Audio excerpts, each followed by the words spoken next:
സല്ലല്ലാഹു അലൈഹി വസല്ലമ തങ്ങൾ സ്ത്രീകൾ അവിടുത്തെ ഹളറത്തിലേക്ക് ബൈഅത്ത് ചെയ്യാൻ വന്നാൽ, പ്രതിജ്ഞ എടുക്കാൻ വന്നാൽ, ഈ 6 കാര്യങ്ങൾ സ്വീകരിക്കാൻ തയ്യാറാണോ എന്ന് അവരോട് ചോദിക്കണം. അതിന് അവർ സമ്മതിച്ചെങ്കിൽ മാത്രമേ അങ്ങ് ബൈഅത്ത് ചെയ്യാവൂ. അതാണ് അള്ളാഹു നബി തങ്ങളോട് കൽപ്പിച്ചത്.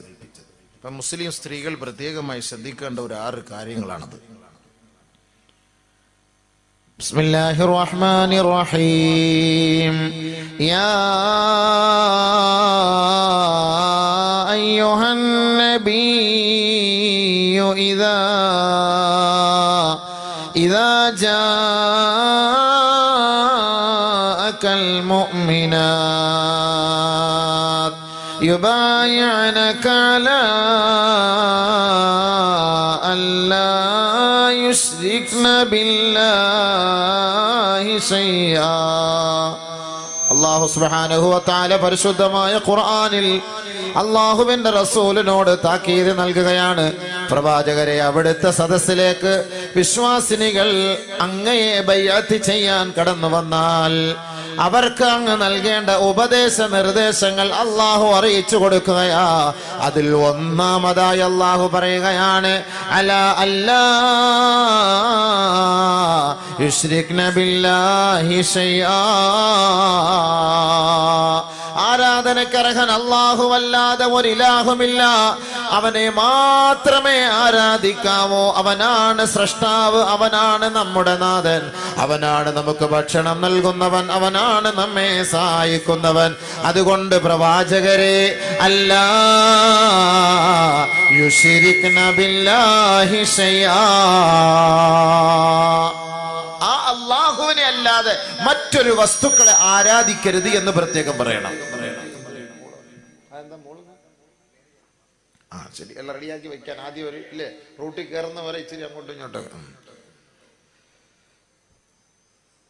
ഒന്നാമത്തെ നിബന്ധന അതാണ്, ശിർക്ക് വെക്കാൻ പാടില്ല എന്നാ. സ്ത്രീകളെ നോക്കിയിട്ട് ഉപദേശിച്ചു. സ്ത്രീകളെ നോക്കിയിട്ട് അള്ളാന്റെ ഉപദേശം മനസ്സിലാക്കണം. ശിർക്ക് വെക്കാൻ പാടില്ല എന്ന്. പുരുഷന്മാരെ നോക്കിയിട്ടല്ല. അതൊരു എന്ത് പ്രത്യേകത ഉണ്ടാവും? കാരണം പെട്ടെന്ന് പെണ്ണുങ്ങളെല്ലാം ഓടിപ്പോകുന്ന പൂജാരി എടുത്താ എന്ത് കാര്യങ്ങൾക്കും. അതുകൊണ്ടായിരിക്കാമല്ലോ പെട്ടെന്ന് ഓടിപ്പോകുന്നത്. അത് തന്നെയാണല്ലോ. ഇന്ന് ഞാൻ വരുന്ന വഴിയിൽ മഗ്‌രിബ് നിസ്കരിക്കാൻ ഒരു പള്ളിയിൽ കയറി. അപ്പോൾ അവിടെ തൊട്ട് ഫ്രണ്ടിൽ ഈ നിലവിളക്ക് വെച്ച് ഹിന്ദുക്കൾ ഇങ്ങനെ പറഞ്ഞു കൊടുക്കുന്നൊരു സ്ഥലമാണ്. നോക്കിയപ്പോൾ 3 മുസ്ലിം പെണ്ണുങ്ങൾ നിൽക്കുന്നു. വണ്ടി കയറാണ്ട് പോയിട്ട് വന്ന് നിൽക്കുകയാണ് വാതിലിൽ. പറഞ്ഞിട്ട് മഗ്‌രിബിന്റെ സമയത്ത് നിസ്കാരമില്ല, ഒന്നുമില്ല. ഇത് നോക്കാൻ വേണ്ടി ശുദ്ധമായ ശിർക്കല്ലേ. ആ നിലവിളക്ക് വെച്ചിട്ട് ഒരു മുശ്രിക്ക് പറഞ്ഞു കൊടുക്കുകയാണ്, നിന്റെ ഭർത്താവൻ അങ്ങനെയാണ്, നിന്റെ കെട്ടിയോ ഇങ്ങനെയാണ്, നിന്റെ കുടുംബത്തിൽ അങ്ങനെയാണ്, നിന്റെ വീട്ടിൽ ഇങ്ങനെയാണ്, നിന്റെ പപ്പായ്ക്ക് അങ്ങനെയാണ്, ഉമ്മാക്കാണ്, കച്ചവടം അങ്ങനെ ഇങ്ങനെയാണ്. ഇത് നമ്മൾ വിശ്വസിച്ചാൽ എന്തായി? മുശ്രിക്കല്ലേ. മുസ്ലിം ഇസ്ലാമിന് പുറത്തു പോയില്ലേ? ഒരു ശുദ്ധ കാഫിർ പറയുകയാണ്. അവര് വെച്ചിട്ട് നിലവിളക്ക് വെച്ചിട്ട് അവരുടെ വേദഗ്രന്ഥം തുറന്നു വെച്ചിട്ട് കുറെ വായിച്ചിട്ട് ഇങ്ങനെ പറഞ്ഞു തരുമ്പോ നമ്മൾ അവർക്ക് പൈസയും കൊടുക്കുന്നു, അവര് പറയും, നമ്മൾ വിശ്വസിക്കുകയും ചെയ്യുന്നു. ആദരവായ റസൂലുള്ളാഹി സ്വല്ലല്ലാഹു അലൈഹി വസല്ലമ തങ്ങൾ പറയുകയാ, കുല്ലു സാഹിരിൻ കാഫിർ. അലി റളിയല്ലാഹു റിപ്പോർട്ട് ഹദീസാണ്. സിഹർ ചെയ്യുന്നവനല്ല, ഇങ്ങനെയൊക്കെ കൂടോത്രമൊക്കെ ചെയ്തവരത്തിനെ ഒതുക്കുക, തളയ്ക്കുക, തകർക്കുക, ഇവരെല്ലാം കാഫിറാണ്. നബീന റസൂലുള്ളാഹി റസൂൽ പറഞ്ഞ വാക്കാണ്. ഹബീബ് അലി റളിയല്ലാഹു റിപ്പോർട്ട് ഹദീസാണ്. ഹബീബുനാ ഷഫീഉനാ റസൂലുള്ളാഹി സ്വല്ലല്ലാഹു അലൈഹി വസല്ലമ തങ്ങൾ പറയുകയാണ്, സലാസത്തുൻ ലാ യദ്ഖുലൂനൽ ജന്ന ഔ കമാ ഖാല ഹബീബുനാ ഷഫീഉനാ റസൂലുള്ളാഹി. 3 വിഭാഗക്കാർ സ്വർഗ്ഗത്തിൽ പ്രവേശിക്കുകയില്ല. അവർക്ക് സ്വർഗ്ഗ പ്രവേശനമില്ല. അവർ സ്വർഗ്ഗത്തിന്റെ പരിമളം ആസ്വദിക്കുകയില്ല.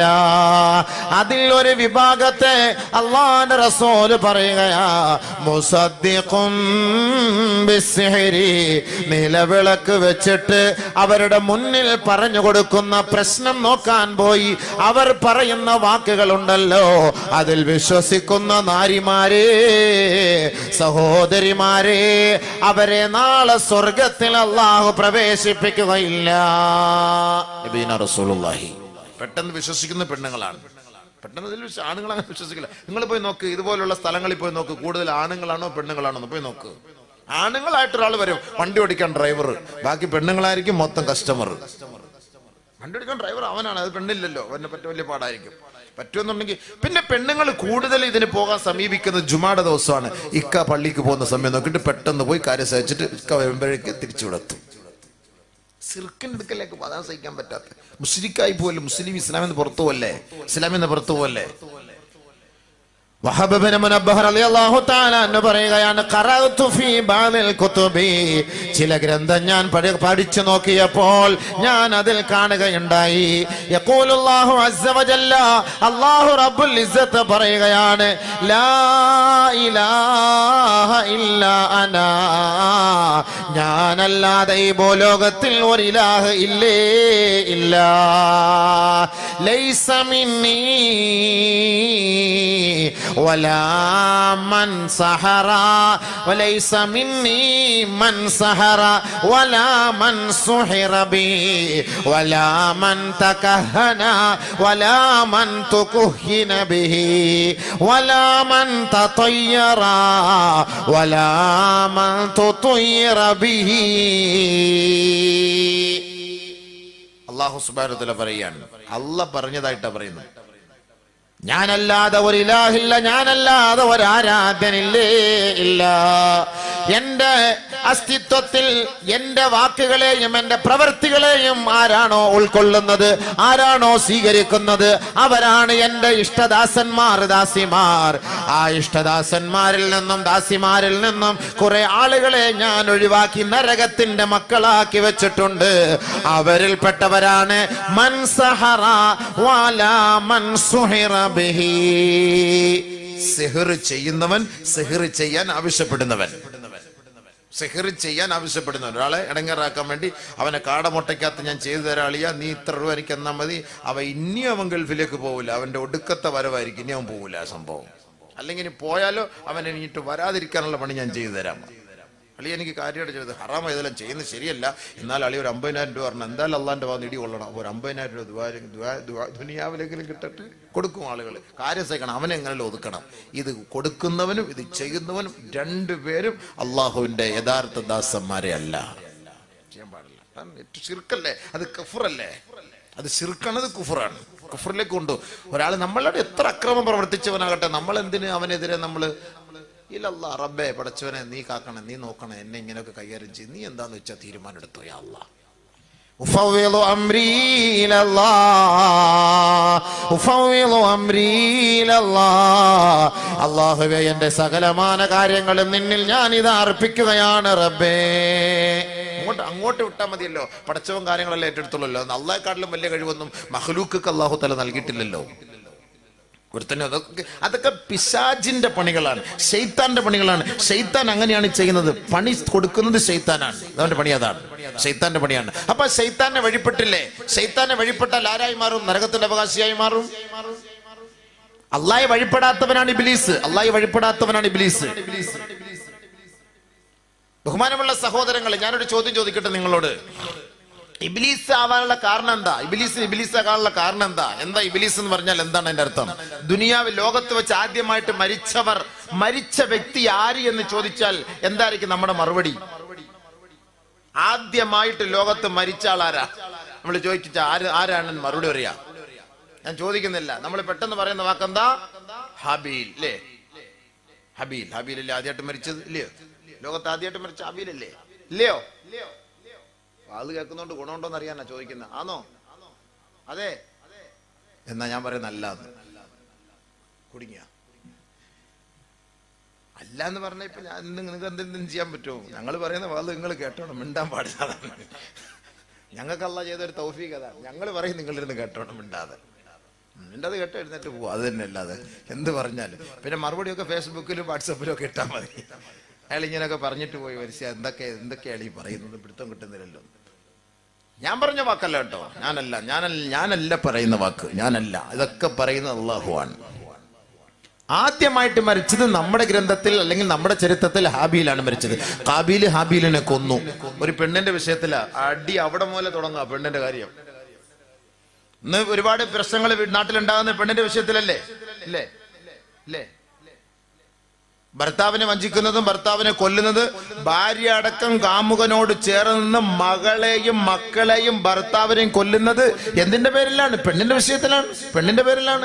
ഇത് തുടക്കം കുറിച്ചത് ആദമിന്റെ മക്കളാണ്, ഖാബീൽ ഹാബീൽ. അവിടെ വെച്ചാണ് അതാണ് തുടക്കം കുറിച്ചത്. അവിടെ മുതലെയാണ് അത്. ആ തുടക്കം ഇപ്പോഴും നടന്നുകൊണ്ടിരിക്കുകയാണ്. ഇനി അത് മഹിസർ വരെ കാണുവാടി സംഭവം, ഖിയാമത്ത് നാൾ വരെ അത് കാണുന്ന സംഭവം. അല്ലാഹു സുബ്ഹാനഹു വ തആലയോട് മൂസ നബി അലൈഹിസ്സലാത്തു വസ്സലാം ചോദിച്ചു, അല്ലാഹുവേ, ആദ്യമായി മരിച്ചത് നിന്റെ സൃഷ്ടികളിൽ ആരാണ്? നിന്റെ സൃഷ്ടികളിൽ വെച്ച് ആദ്യമായി മരിച്ചത് ആരാണ്? അല്ലാഹു തആലയോട് മൂസ നബി അലൈഹിസ്സലാത്തു വസ്സലാം ചോദിച്ചു. അപ്പൊ അല്ലാഹു സുബ്ഹാനഹു വ തആല മറുപടി പറഞ്ഞു, أوحى الله إلى موسى يا موسى أول مات من خلقي أول من مات من خلقي إبليس. അല്ലാഹു പറഞ്ഞ മറുപടിയാണ്. അല്ലാഹ് മൂസാ നബിക്ക് പറഞ്ഞ മറുപടിയാണ്. ആദ്യമായിട്ട് എന്റെ സൃഷ്ടികളിൽ നിന്ന് മരിച്ചവൻ ഇബ്ലീസാണ്. ഇബ്ലീസാണ്. എന്താ അങ്ങനെ പറയാൻ കാരണം? അല്ലാഹ് വീണ്ടും പറയാൻ, ഇന്നമാ വഹുവ അസാനി, അവൻ എനിക്ക് എതിര് പ്രവർത്തിച്ചവനാണ്, എന്നെ ധിക്കരിച്ചവനാണ്, എനിക്കെതിരെ ധിക്കാരം പ്രവർത്തിച്ചവനാ. ഇന്നമാ അഇദ്ദു മൻ അസാനി മിനൽ അംവാത്, എന്നെ ധിക്കരിക്കുന്നവർ, എന്റെ വാക്കിനെ സ്വീകരിക്കാത്തവർ, ഞാൻ പറയുന്ന വഴികളെ അംഗീകരിക്കാത്തവരെ ഞാൻ മരിച്ചവന്റെ കൂട്ടത്തിലാണ് പെടുത്തുക മൂസ. അതുകൊണ്ട് ഞാൻ സുജൂദ് ചെയ്യാൻ ഇബ്ലീസിനോട് പറഞ്ഞപ്പോ അസാനി അബാ വസ്തക്ബറ വകാന മിനൽ കാഫിരീൻ, അവൻ അഹങ്കരിച്ചു, അവൻ നിഷേധിച്ചു, അവൻ പ്രൗഢി നടിച്ചു, അവൻ ധിക്കരിച്ചു, ധിക്കാരിയായി. അപ്പോൾ ഞാൻ അവനെ കുഫാറുകൾ പെടുത്തുകയും അവനെ ഞാൻ മരിപ്പിക്കുകയും ചെയ്തു മൂസ. അല്ലാഹ് ഇവിടെ ഉപയോഗിച്ച വാക്ക് ഇന്നമ അഇദ്ദു മൻ അസാനി മിനൽ അംവാത്, എനിക്കെതിരെ പ്രവർത്തിക്കുകയും എന്നോട് പാപം ചെയ്യുകയും ചെയ്യുന്നവനെ ഞാൻ മരിച്ചവന്റെ കൂട്ടത്തിലാണ് പെടുത്തിയിരിക്കുന്നത്. അപ്പൊ നമ്മളെല്ലാം മരിച്ചവരല്ലേ? മരിക്കാത്ത ഒരാൾ കൈവക്ക്.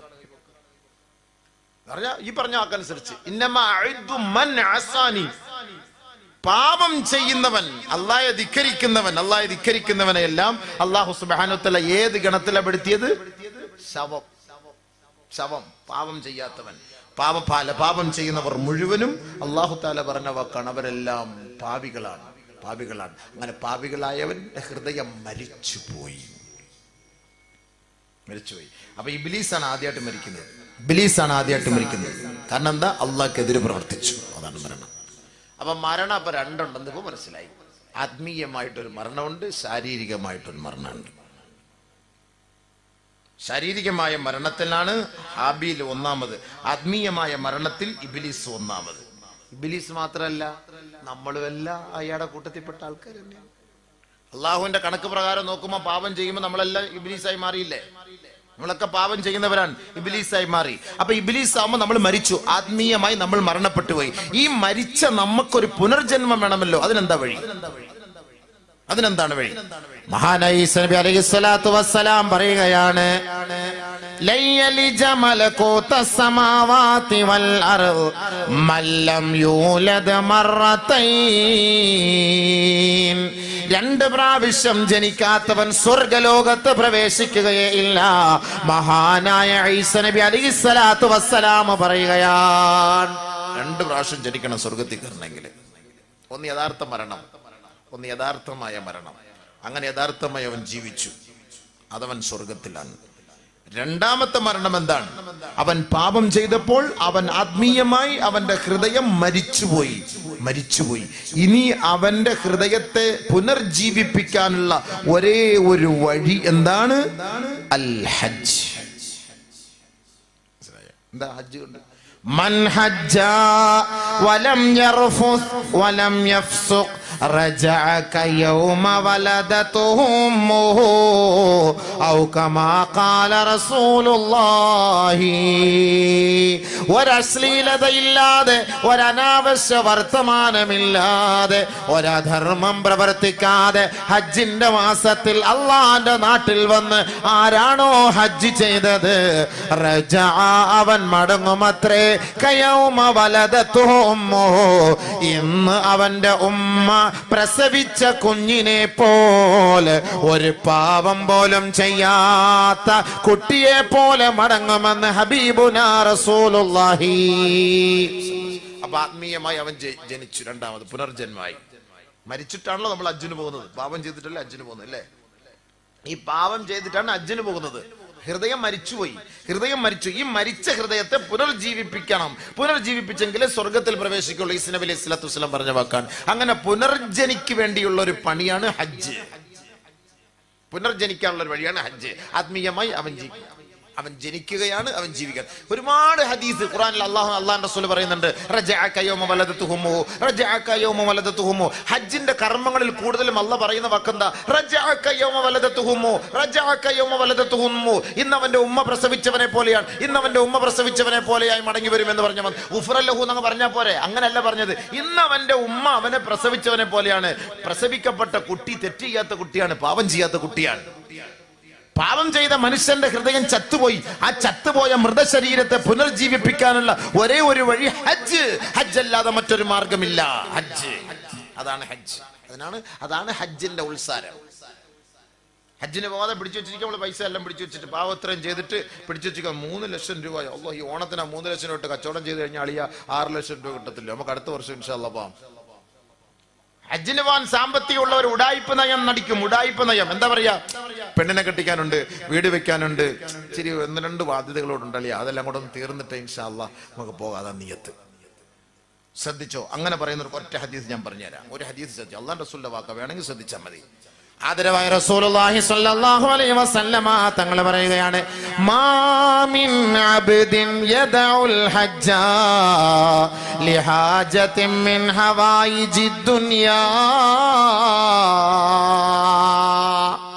ഇല്ലാ റുയൽ മുഖല്ലഫീൻ إلا رؤيا المخلفين قبل أن يقضي تلك الحجة أو كما قال رسول الله. ആദരവായ റസൂലുള്ളാഹി തങ്ങൾ പറയുകയാണ്, സാമ്പത്തികമായി കഴിവുണ്ടായിട്ട് ഹജ്ജ് ചെയ്യാനുള്ള വഴിയുണ്ടായിട്ട് ഏതെങ്കിലും ഒരു ഉഡായിപ്പ് ന്യായം പറഞ്ഞ് കാരണം പറഞ്ഞ് പിന്നീടത്തേക്ക് പോകാമെന്ന് ഹജ്ജിനെ നിങ്ങൾ മാറ്റിവെച്ചാൽ അവനെ ഇസ്ലാമിക വീക്ഷണത്തിൽ കാണപ്പെടുന്നത് മുതഖല്ലഫീങ്ങളിൽ പെട്ടവനാണ്. അതായത് ഇസ്ലാമിന് വേണ്ടി ധർമ്മസമരത്തിലെ പങ്കാളിത്തം വഹിക്കുമ്പോ യുദ്ധമുഖത്ത് നിന്ന് പിന്തിരിഞ്ഞോടുന്നവരുണ്ടല്ലോ, വിരണ്ടോടുന്നവരുണ്ടല്ലോ, അവർ നാളെ നരകത്തിലാണ്. അതേറ്റവും വലിയ ശിക്ഷയാ. ആ ഗണത്തിൽ അല്ലാഹു ഉൾപ്പെടുത്തുന്നത് സാമ്പത്തികമായി പണമുണ്ടായിട്ട് ഹജ്ജിന് പോകാതെ മറ്റൊരാവശ്യത്തിന് വേണ്ടി നാളേക്കെന്ന് പറഞ്ഞ് മാറ്റിവെച്ചാൽ ഇവരെ ആ ഇനത്തിൽ പെടുത്തുമെന്ന് നബിയുനാ റസൂലുള്ളാഹി. ഇല്ലാ റുയ അൽ മുഖല്ലഫീന ഖബ്ല അൻ യഖ്ളിയ തിൽകൽ ഹജ്ജ. പിന്തിരിഞ്ഞോടുന്നവർ അള്ളാഹുവിന് വേണ്ടി ഹജ്ജിന് പോകാതെ അടുത്ത മോളെ കെട്ടിക്കട്ടെ, കുഞ്ഞിനെ കെട്ടിക്കട്ടെ, കുഞ്ഞു വളരട്ടെ, വീട് വെക്കട്ടെ, അത് പകുതിയിൽ 4 പില്ലറിലായിരിക്കും, ഇനി ഒന്നുകൂടെ ആകട്ടെ, ഫസ്റ്റ് നമ്മൾ ഫ്ലോർ ആക്കിയിട്ട് പോയി ഇതൊന്നും പണി അള്ളാന്റെ അടുക്ക് നടക്കൂല, നമ്മുടെ അടുക്ക് ഇതൊക്കെ നടക്കും. ഇനി അള്ളാന്റെ മറ്റൊരു പണി കേൾക്കണം. ആരെങ്കിലും ഇനി ഇപ്പൊ ഇങ്ങനെ ഒരു നിയമം അനുസരിച്ച് അങ്ങനെ അവന്റെ പണി അങ്ങനെ തുടങ്ങാനാണ് അവന്റെ പ്ലാൻ എങ്കിൽ അള്ളാഹ് അവന് കൊടുക്കുന്ന പണി എന്നറിയോ? അവന്റെ ജീവിതത്തിൽ ഹജ്ജിന് പോകാൻ പറ്റൂല. അവന്റെ ദുനിയാവിൽ അള്ളാഹു തആല ഒരുപാട് പണി അവന്റെ തലമണ്ടലോട്ട് കെട്ടിവെക്കും. وما من عبد يدع الحج وما من عبد يظن نفقته فيما يرضي الله إلا أنفقه أضعافها فيما يسخط الله أو كما قال رسول الله.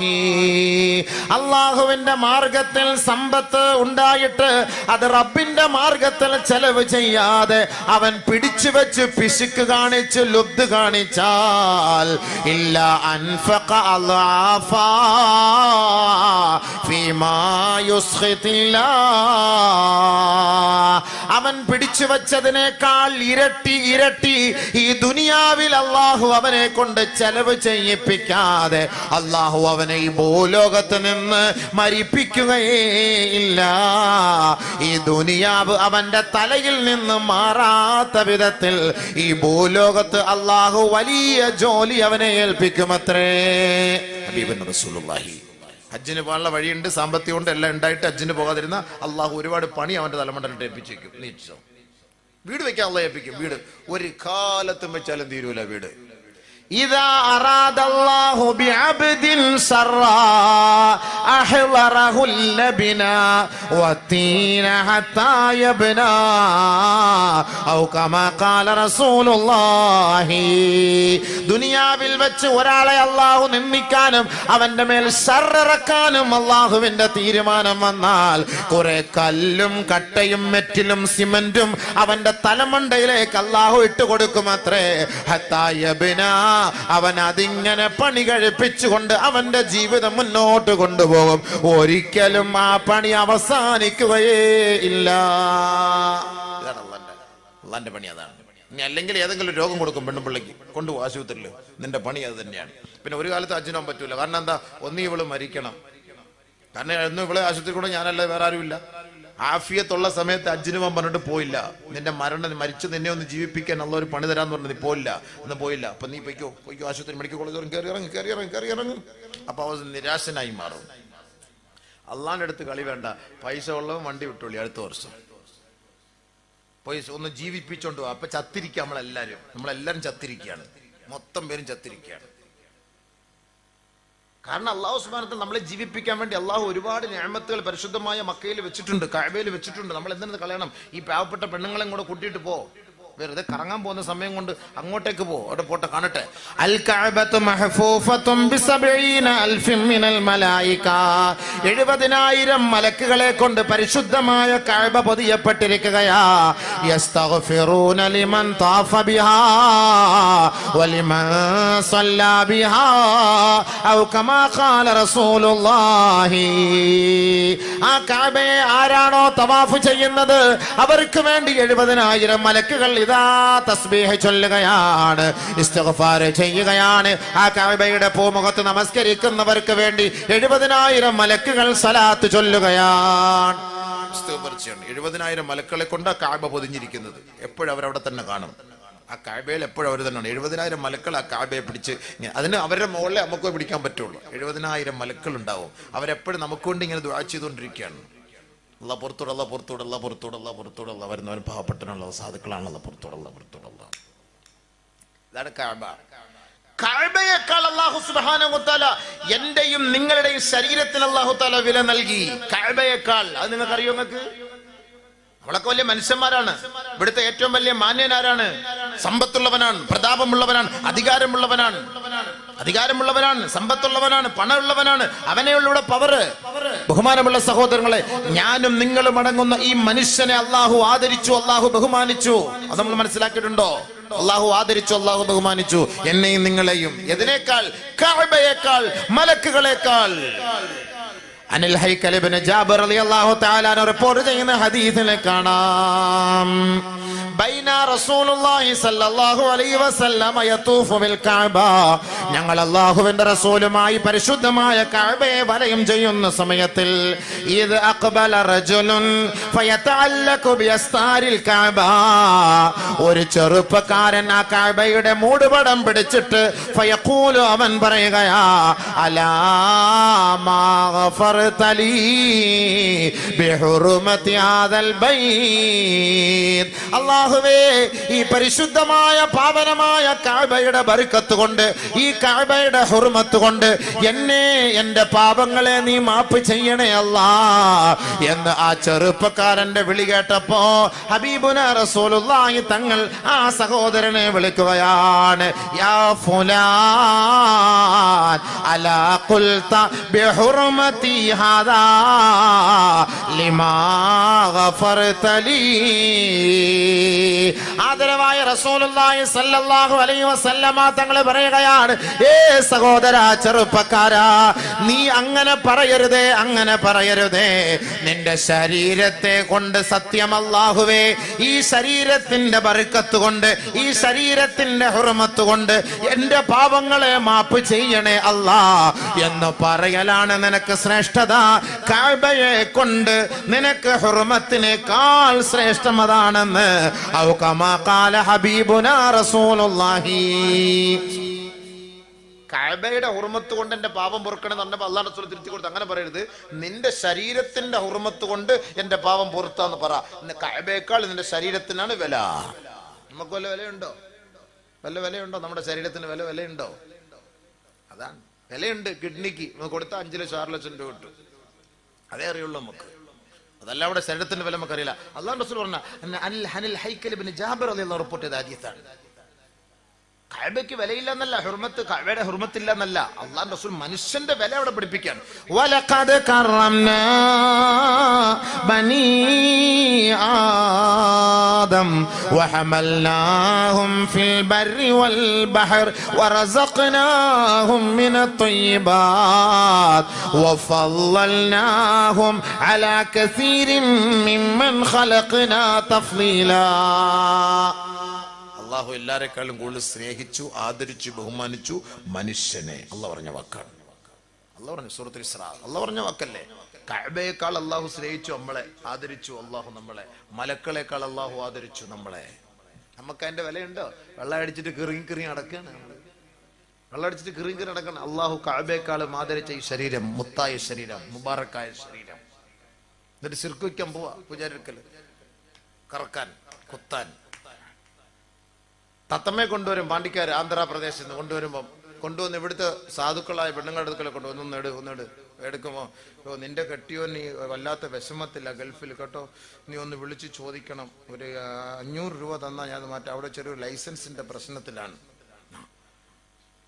എന്തായാലും ഗൾഫുകാർക്ക് ലൈസൻസ് കിട്ടാമ വിഷയത്തിൽ ചെറിയ പേപ്പർ പ്രശ്നങ്ങൾ കാണും, ഇല്ലാത്ത ആരും കാണൂല, ഉറപ്പാണ്. അപ്പൊ അത് വെച്ച് പിടിക്കുക. പെണ്ണുങ്ങളാകുമ്പോൾ അയ്യോ കാക്കാട്ടി നിങ്ങൾ പറഞ്ഞ ശരി തന്നെയാണ്, കറക്റ്റ്, എൻ്റെ ഒക്കായിക്കും ഞാൻ വിളിച്ച് 500 രൂപ അങ്ങനെ വിളിച്ചെങ്കിൽ 1000 രൂപ വേണം. 1000 രൂപ എന്നാൽ ഇപ്പോൾ ശരിയാ, നീ നാളെ വിളിച്ചു നോക്കിയാൽ മതി, ഇന്നിപ്പോൾ നമ്മൾ തത്തയെ കൊണ്ടെടുക്കാം, തത്തയെ കൊണ്ട് എടുപ്പിക്കുക. എന്നിട്ട് ഞാൻ എന്നൊക്കെ പറയും, അവളങ്ങ് പോവും. അവള് പോയ വഴി പുല്ല് പോലും വിളിക്കൂല. ഇക്കാക്ക് പിന്നെ 3 വർഷത്തേക്ക് ഒരിക്കൽ ലൈസൻസ് കിട്ടേയില്ല. അത് നാളെ കിട്ടുമെന്നുള്ളൊരു നിയത്തുണ്ടായിരുന്നു. പക്ഷേ ഈ അടുത്ത് ഈ തത്തയെ കൊണ്ട് നോക്കിപ്പിച്ചത് കൊണ്ട് അള്ളാഹു അത് അവിടെ കട്ട് ചെയ്ത് വെച്ച് കൊടുക്കൂല.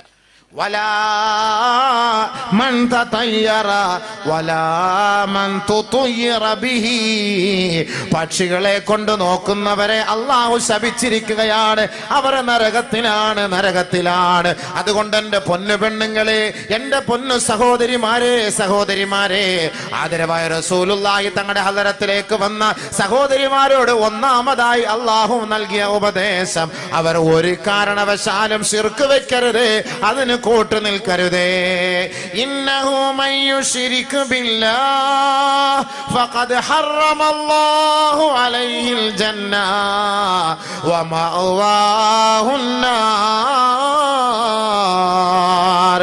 ആരാണോ അള്ളാഹുവിന്റെ ആരാധനയിൽ മറ്റുള്ള വസ്തുക്കളെ കൂട്ടിയിണക്കുന്നത്, ശിർക്ക് വെക്കുന്നത്, ഓർക്കണേ നാരിമാരെ, ഫഖദ് ഹറമല്ലാഹു അലൈഹിൽ ജന്ന, സ്വർഗം അവരുടെ മേൽ നിഷിദ്ധമാണ്.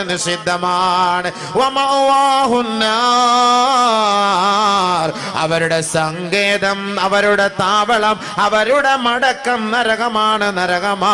വബിഅസൽ മസീർ, വളരെ ദുർഘടം പിടിച്ച സ്ഥലമാണ് മക്കളെ ആ നരകമെന്ന് പറയുന്നത്. അതുകൊണ്ട് ഇബാദത്തിൽ ശിർക്ക് വെക്കരുതേ. നിങ്ങളുടെ ആവശ്യങ്ങളും ആവേശങ്ങളും നിങ്ങളുടെ പ്രയാസങ്ങളും പ്രശ്നങ്ങളുമെല്ലാം അല്ലാഹുവിലേക്ക് സമർപ്പിക്കണേ, അവനിലേക്ക് മടക്കണമേ. ഫമൻ കാന യർജു ലിഖാ റബ്ബി ഫൽയഅമൽ അമലൻ സാലിഹാ വലാ യുശ്രിക് ബിഇബാദത്തി റബ്ബിഹി അഹദാ. നാളെ റബ്ബിന്റെ തിരുമുഖം കാണാൻ ആർക്കാണ് കൊതിയില്ലാത്തത്? ആ റബ്ബിനെ കാണാൻ ആർക്കാണ് താല്പര്യമില്ലാത്തത്? വുജൂഹു യൗമഇദിൻ നാളിറാ ഇലാ റബ്ബിഹാ നാളിറാ. നാളെ രണ്ട് വിഭാഗം മുഖമല്ലേ മഹ്ശറിന്റെ മൈതാനിയിലേക്ക് കൊണ്ടുവരിക. ഒന്ന് വളരെ വിരൂപമായ വളരെ മോശമായ കോലത്തിലുള്ള കറുത്ത് കരിവാളിച്ച ഇരുണ്ട മുഖമാണ് വരിക. യൗമ തബിയല്ലു വജൂഹ് വതസ്വദ്ദു വജൂഹ് ഫഅമ്മല്ലദീന ബിയല്ലതു വജൂഹും ഫഫീ റഹ്മത്തില്ലാഹ് ഹും ഫീഹാ ഖാലിദൂൻ. ഒരു വിഭാഗം മുഖം അതാ പ്രസന്നമായിരിക്കും, പ്രസാദമായിരിക്കും, അവിടെ പ്രകാശം കൊണ്ട് ജ്വലിക്കും. അവർ സദാ അല്ലാഹുവിന്റെ പൊരുത്തത്തിലും തൃപ്തിയിലുമായിരിക്കും. ഒരു വിഭാഗം ആളുകളുടെ മുഖം കറുത്ത് കരുവാളിച്ചിരിക്കും അത്രേ. അവരോട് ചോദിക്കുകയാണ്, അകഫർതും ബഅദ ഈമാനിക്കും, അകഫർതും ബഅദ ഈമാനിക്കും. ഉമ്മാന്റെ ഗർഭാശയത്തിൽ നിന്ന് പുറത്തേക്ക് വന്നപ്പോ നിന്റെ വലത് കാതിൽ തൗഹീദിന്റെ നാമമല്ലേ നീ കേട്ടത്? ഇടത് കാതിലും തൗഹീദിന്റെ നാമമല്ലേ നീ കേട്ടത്? പക്വതയായി പാകതയെത്തി നീ വളർന്ന് വലുതായി നിന്റെ ജീവിതത്തിൽ കുറച്ച് പ്രശ്നങ്ങൾ വന്നപ്പോ അല്ലാഹുവിനെ മറന്നിട്ട് വിശ്വാസത്തെ പണയപ്പെടുത്തി അവിശ്വാസത്തിലേക്ക് ശിർക്കിലേക്ക് പോയില്ലേ? നീ അനുഭവിക്കടോ, അനുഭവിക്കടോ, അനുഭവിക്കടോ. അകഫർതും ബഅദ ഈമാനിക്കും. അല്ലാഹു പാവനമായ പവിത്രമായ ഈമാൻ നൽകിയിട്ട് കേവലം അമ്പലത്തിന്റെയോ ക്രൈസ്തവ ചർച്ചിന്റെയോ ബുദ്ധവിഹാരത്തിന്റെയോ ഗുരു മന്ദിരത്തിന്റെയോ മുന്നിൽ കൊണ്ടുപോയി സമർപ്പിച്ച് ഈമാനിനെ പണയപ്പെടുത്തിയവരല്ലേ? ഫദൂഖൂ, ഈ ശിക്ഷ നിങ്ങൾ രുചിക്കണേ, രുചിക്കണേ. അല്ലാഹുവിന്റെ തീരുമാനം അനുഭവിച്ചു. മുഖമൊക്കെ വികൃതമായ കോലത്തിൽ വരും, വല്ലാത്ത കോലം. ഇവിടെയൊക്കെ വെക്കുമ്പോൾ നല്ല രസമാണ്. മരിച്ചെടുക്കുമ്പോൾ നമ്മൾ പറയും, അളിയാ മുഖം കണ്ടോ, എന്ത് രസം കാണാൻ. നമ്മളൊക്കെ പറയുന്ന വാക്കാണ്, ആ മുഖം കാണാൻ എന്ത് രസമാണ്. അത് നല്ല രസമൊക്കെ തന്നെയാണ്. ഈ ഇന്നത്തെ രസമല്ല നോക്കണ്ടത്, നാളെ വരുന്ന രസമാണ് നോക്കേണ്ടത്. ഖബറിൽ നിന്ന് എഴുന്നേറ്റ് വരുന്ന രസമാണ് നമ്മൾ നോക്കേണ്ടത്. നമ്മൾ താത്താമാർ പോവാ സിർക്കിന്റെ മുന്നിൽ നിലവിളക്കും കൊലുത്തിക്കൊണ്ട് അമ്പലത്തിൽ കൊണ്ടുപോയിട്ട് അവിടെയും കൊണ്ട് നിറച്ചു നിർന്ന് എൻ്റെ മുന്നിൽ തവാഫും ചെയ്തിട്ട് അടക്കാണ്. തവാഫ് ചെയ്യാൻ പോകും. ഈ ദുനിയാവിൽ തവാഫ് ചെയ്യാൻ ഒരേ ഒരു സ്ഥലം അള്ളാഹു പറഞ്ഞിട്ടുള്ളത് പരിശുദ്ധമായ കഅബ. ആ കഅബയല്ലാതെ ഒരു മഖ്ബറയ്ക്കും തവാഫ് ചെയ്യരുത്, ഒരു മന്ദിരത്തിനും തവാഫ് ചെയ്യരുത്, ഒരു മസ്ജിദിനും തവാഫ് ചെയ്യരുത്, ഒരു ഉമ്മാക്കും തവാഫ് ചെയ്യരുത്, ഒരു ഔലിയായ്ക്കും തവാഫ് ചെയ്യരുത്, ഒരു ശൈഖിനും തവാഫ് ചെയ്യരുത്. ആരെങ്കിലും പറയട്ടെ, എവിടെയെങ്കിലും ഏതെങ്കിലും ഫിഖ്ഹിന്റെ കിതാബിലോ ഹദീസിലോ ഖുർആനിലോ ഈ ദുനിയാവിലെ കഅബയല്ലാതെ മറ്റൊരു വസ്തുക്കൾക്ക് തവാഫ് ചെയ്യാൻ ഒരവസരം സ്ഥലമുണ്ടെന്ന് ആരെങ്കിലും ഉലമാക്കൾ പറയട്ടെ? എവിടെയെങ്കിലും പറയട്ടെ? പരിശുദ്ധമായ കഅബയല്ലാതെ മറ്റൊരു സ്ഥലത്തും തവാഫ് ചെയ്യാൻ അവകാശമില്ല. ഭീമാപ്പള്ളിയിൽ പോകുമ്പോൾ പുട്ടുകുറ്റിക്കകത്ത് കുറെ സാധനം എടുത്തു വെച്ച് അതിന്റെ മുകളിൽ കുറെ തിരിയും കത്തിച്ചു വെച്ച് തവാഫ് ചെയ്യുക. ഭീമാപ്പള്ളിയെ തവാഫ് ചെയ്യുവാൻ, ഭീമാപ്പള്ളിയെ തവാഫ് ചെയ്യുവാൻ നമ്മുടെ താത്താമാര് പോവാണ്. താത്താമാർ അവിടെയും താത്താമാർ എന്തിനാ? മക്കൾ ഉണ്ടാകാൻ വേണ്ടിയിട്ട്, അല്ലെങ്കിൽ മറ്റെന്തെങ്കിലും ആവശ്യത്തിന് ഇക്ക വരാൻ വേണ്ടിയിട്ട്. എവിടെ പറഞ്ഞു? ആര് പറഞ്ഞു? ഏത് മദ്ഹബിന്റെ ഇമാമിങ്ങൾ പറഞ്ഞു? ഏത് കിതാബിൽ പറഞ്ഞു? ഏത് സാലിഹ്യങ്ങൾ പറഞ്ഞു? ഏത് ആരിഫ്യങ്ങൾ പറയുന്നുണ്ട്? പരിശുദ്ധമായ കഅബയെ തവാഫല്ലാതെ ഈ ഭൂലോകത്ത് ഒരു വസ്തുക്കളെ തവാഫ് ചെയ്യാൻ അള്ളാഹു അനുവദിച്ചിട്ടില്ല, അവന്റെ റസൂലും അനുവദിച്ചിട്ടില്ല. അങ്ങനെ ആരെങ്കിലും ചെയ്യുന്ന പക്ഷം മുശ്രിക്കാണ്, അവൻ കാഫിറാണ്. അവൻ പെട്ടെന്ന് അവൻ ഷഹാദത്ത് കലിമ ചൊല്ലി തൗബ ചെയ്യട്ടെ. ഇല്ലെങ്കിൽ അള്ളാഹുവിന്റെ റസൂല് പറഞ്ഞത് പ്രകാരം നാളെ നരകത്തിലാണ്. ഖുർആനിന്റെ ആശയ പ്രകാരം അവൻ നാളെ നരകത്തിലാണ്. തവാഫ് അള്ളാഹുവിന്റെ കഅബയ്ക്ക് മാത്രം. അതുകൊണ്ടാണ് ഭയങ്കരമായ പ്രതിഫലം വെച്ചിരിക്കുന്ന കഅബയ്ക്ക് തവാഫ് ചെയ്യുന്നവർക്ക്. നാളെ പരിശുദ്ധമായ ഹജ്ജിന് പോകുന്നവർ ആദ്യമായിട്ട് ചെയ്യേണ്ടത് തവാഫാണ്. അവിടെ കൂടുതൽ ചെയ്യേണ്ടത് തവാഫാണ്. നബിയുനാ റസൂലുള്ളാഹി സ്വല്ലല്ലാഹു അലൈഹി വസല്ലമ തങ്ങൾ പറയുകയാണ്, ഇസ്തഗ്ഫിറൂ മിനത് തവാഫി ബിൽ ബൈത്ത് ഫഇന്നഹു മിൻ അജല്ലി ശൈഇൻ ഇൻദ സുഹുഫികും തജിദൂനഹു ഔ കമാ ഖാല റസൂലുള്ളാഹി.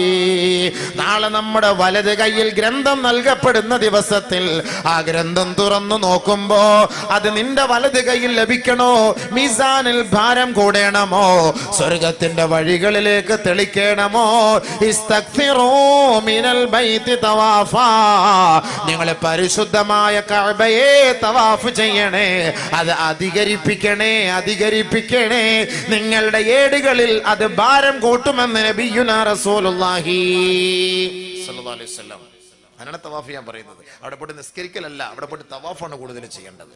അതുകൊണ്ട് ആദ്യമായിട്ട് നമ്മൾ പോയാൽ എന്താ, കഅബയെ കണ്ട ഉടനെ ആദ്യം ചെയ്യുന്ന തവാഫാണ്, പിന്നെയാണ് നിസ്കാരം. മഖാം ഇബ്രാഹിം നിസ്കാരം, ആദ്യം തവാഫാണ്. തവാഫ് കൂടുതൽ ചെയ്യണം. അവിടെ ഏറ്റവും കൂടുതൽ ഇഷ്ടം 60 റഹ്മത്ത് ഇറങ്ങുന്നത് തവാഫ് ചെയ്യുന്നവർക്കാണ്.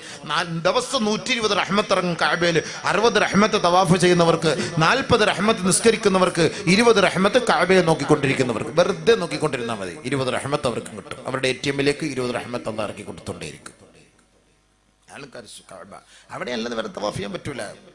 നമ്മുടെ പെണ്ണുങ്ങന്മാരുടെ താരത്തിലും പറയും, പെണ്ണുങ്ങൾ പറയും, നീ പോയിട്ട് ഈ വിളക്കം പിടിച്ചുകൊണ്ട് ഇത്രയിടത്ത് നീ അമ്പലത്തിന് 3 ചുറ്റി വാന്ന് പറഞ്ഞു കഴിഞ്ഞാൽ അവൾ പോയി ചുറ്റും. അവളെ കൊണ്ടുവന്ന് നമ്മുടെ പള്ളിയിൽ കൊണ്ടു നടക്കും.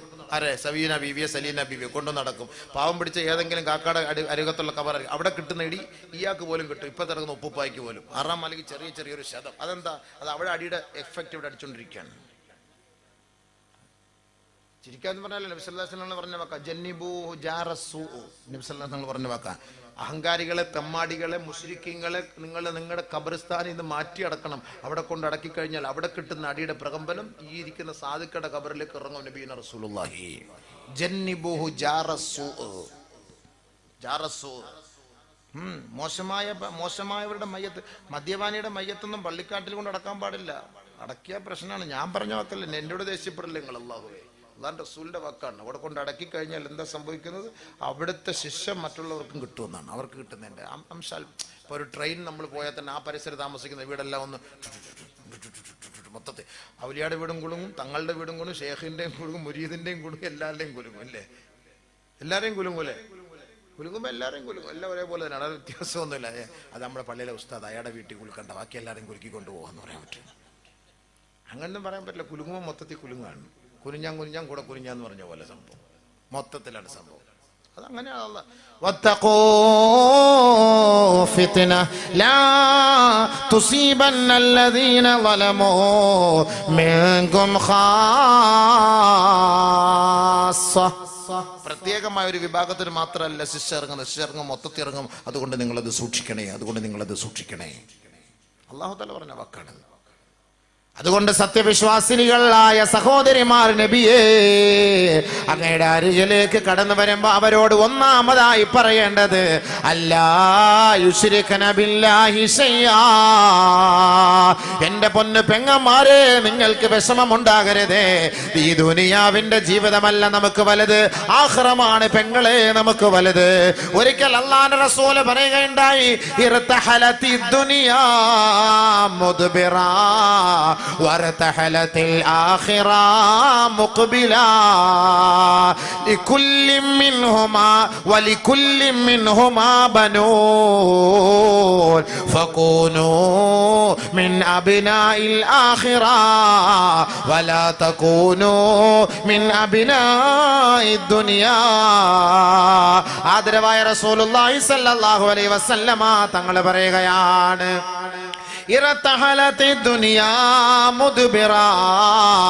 എല്ലാ ദിവസവും ദുനിയാവ് പുറകോട്ട് പോയിക്കൊണ്ടിരിക്കുകയാണ്, തീർന്നു പോയിക്കൊണ്ടിരിക്കുകയാണ്, അവസാനിച്ചു കൊണ്ടേയിരിക്കുകയാണ് പെങ്ങളെ.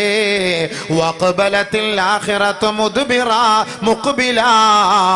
മരണം നമ്മുടെ മുന്നിലേക്ക് എത്തിക്കൊണ്ടിരിക്കുകയാണ്, പരലോകം നമ്മുടെ മുന്നിലേക്ക് വന്നുകൊണ്ടിരിക്കുകയാണ്, ആഖിറം നമ്മുടെ മുന്നിൽ കണ്ടുകൊണ്ടിരിക്കുകയാ. വലികുല്ലിൻ മിൻഹുമാ ബനൂൻ. ഈ ദുനിയാവിനും ആഖിറത്തിനും മക്കളുണ്ട് കേട്ടോ. അല്ലാഹുവിന്റെ റസൂൽ പറയുകയാ, ഫകൂനൂ മിൻ അബ്നാഇൽ ആഖിറ. നിങ്ങൾ പരലോകത്തിന്റെ മക്കളാകണേ. വലാ തകൂനൂ മിൻ അബ്നാഇദ് ദുനിയാ. ദുനിയാവിന്റെ മക്കളാകരുതേ. ഫഇന്നൽ യൗമ അമലുൻ വലാ ഹിസാബ്. ഇന്ന് നിങ്ങൾ എന്ത് പ്രവർത്തിച്ചാലും എന്ത് തോന്നിയവാസം ചെയ്താലും, എന്ത് തമ്മാടിത്തരത്തിന് കൂട്ടുനിന്നാലും, എന്ത് ശിർക്കിന് നിങ്ങൾ കൂട്ടുനിന്നാലും വലാ ഹിസാബുൻ, ആരും അതിനെ കുറിച്ച് ചോദിക്കാനില്ല, ആരും അതിനെ കുറിച്ച് വിചാരണ ചെയ്യാനുമില്ല, ആരും അതിനെ കുറിച്ച് പരിഗണിക്കുക പോലുമില്ല. ഈ നശ്വരമായ ലോകത്ത് നിന്ന് മരിച്ചു നിങ്ങൾ പരലോകത്തേക്ക് ഒരിക്കലും പോവുകയില്ലേ. വഗദൻ, നാളെ ഹിസാബുൻ വലാ അമലുൻ, നാളത്തെ ദിവസത്തിൽ നിങ്ങൾക്ക് അമല് ചെയ്യാൻ കഴിയില്ല മക്കളെ, പ്രവർത്തിക്കാൻ കഴിയില്ല മക്കളെ, കർമ്മങ്ങൾക്ക് അവിടെ സ്ഥാനമില്ല. ഹിസാബുൻ, അവിടെയുള്ളത് വിചാരണ മാത്രമാണ്, വിചാരണ മാത്രമാ. ആ വിചാരണയ്ക്ക് മക്കളെ അവർ ഓരോരുത്തരുമാണ് ആ വിചാരണയ്ക്ക് വിധേയരാകേണ്ടത്. ഒരാൾ പോലും അവരെ സപ്പോർട്ട് ചെയ്യാനുണ്ടാവുകയില്ല. അതുകൊണ്ട് അല്ലാഹുവിന്റെ റസൂൽ പറഞ്ഞ വാക്കാ, വലാ തകൂനൂ മിൻ അബ്നായി ദുനിയാ, ദുനിയാവിന്റെ മക്കളായി അതപ്പതിച്ചു പോകരുതേ. കൂനൂ മിൻ അബ്നായിൽ ആഖിറ, പാരത്രിക ജീവിതത്തെ ഓർത്ത് ആഖിറത്തെ ഓർത്തുകൊണ്ട് നീ ജീവിക്കണേ, ആഖിറത്തിന്റെ മക്കളായി ജീവിച്ചു മരിക്കണേ. നബിയുനാ റസൂലുള്ളാഹി